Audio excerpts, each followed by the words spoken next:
அனைத்து இந்திய அண்ணா திராவிட முன்னேற்ற கழகத்திலே பல்வேறு திட்டங்களை இங்கே நிறைவேற்றி கொடுத்திருக்கின்றோம். இந்த டெல்டா மாவட்டம் பொன் விளைகின்ற பூமி. அப்படிப்பட்ட விளை நிலங்களை ஸ்டாலின் அவர்கள் துணை முதலமைச்சர் இருந்த காலகட்டத்திலே விவசாய நிலங்களை அபகரிக்கின்ற விதமாக மீத்தேன் ஹைட்ரோ கார்பன் திட்டத்திற்கு அந்த புரிந்துணர்வு ஒப்பந்தம் போட்டது திரு ஸ்டாலின் முன்னிலையிலே. விவசாயிகள் பாதிக்கப்படக்கூடாது என்பதற்காக அம்மாவுடைய அரசாங்கம் விவசாய கோரிக்கை ஏற்று மத்திய அரசோடு தொடர்பு கொண்டு அந்த விளைநிலங்களை பாதுகாக்கின்ற விதமாக பாதுகாக்கப்பட்ட வேளாண் மண்டலத்தை கொண்டு வந்து விவசாயிகளை பாதுகாத்த அரசாங்கம் அண்ணா திமுக அரசாங்கம். அதோடு குடிமராமத்து திட்டத்தை கொண்டது ஏரி குளம் குட்டைகள் எல்லாம் அனைத்தும் சீர்வு செய்யப்பட்டு பெய்கின்ற மழைநீர் முழுவதும் சேமித்து வைத்தோம். அங்கங்கே தடுப்பணைகள் கட்டப்பட்டோம். ஆதனூர் குமாரமங்கலம் நஞ்சை போலே தடுப்பணை கட்டப்பட்டது.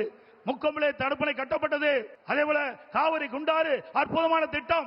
வறண்ட பகுதியில் இருக்கின்ற நிலங்கள் எல்லாம் செழிப்பாக வளமாக இருக்க வேண்டும் என்பதற்காக அந்த பகுதியில் நிலத்தடி நீர் உயர வேண்டும் என்பதற்காக காவிரி குண்டாறு திட்டத்தை கொண்டு வந்தோம். அந்த திட்டத்தையும் முடக்கிய அரசாங்கம் தான் விடியா திமுக அரசு. அதோடு பாரத பிரதமர் அவரிடத்திலே மரியாதைக்குரிய நரேந்திர மோடி அவர்களிடத்திலே நான் முதலமைச்சராக இருந்த பொழுது ஒரு திட்டத்தை நிறைவேற்ற வேண்டும் என்று அவரிடத்திலே கோரிக்கை வைத்து அவரும் ஏற்றுக்கொண்டார். அதற்கு நடந்தாய் வாழி காவிரி திட்டம் என்ற அற்புதமான திட்டம்.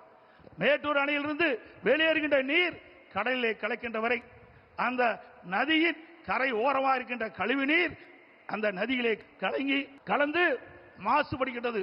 அந்த நீரை சுத்தமான நீராக மக்கள் பருக வேண்டும், விவசாயத்துக்கு சுத்தமான நீராக பாய்ச்ச வேண்டும் என்ற அடிப்படையிலே அவரிடத்திலே கோரிக்கை வைத்தேன். அவரும் ஏற்றுக்கொண்டு அன்றைய தினம் 2 அவைகள் கூட்டத்திலே மேதகு குடியரசுத் தலைவர் உரையிலே இடம்பெறச் செய்து 2024ஆம் ஆண்டு அதற்கு வடிவம் கொடுத்தார் பாரத பிரதமர் அவர்கள். அவருக்கு நன்றியை இந்த நேரத்தில் தெரிவித்துக் கொள்கிறேன்.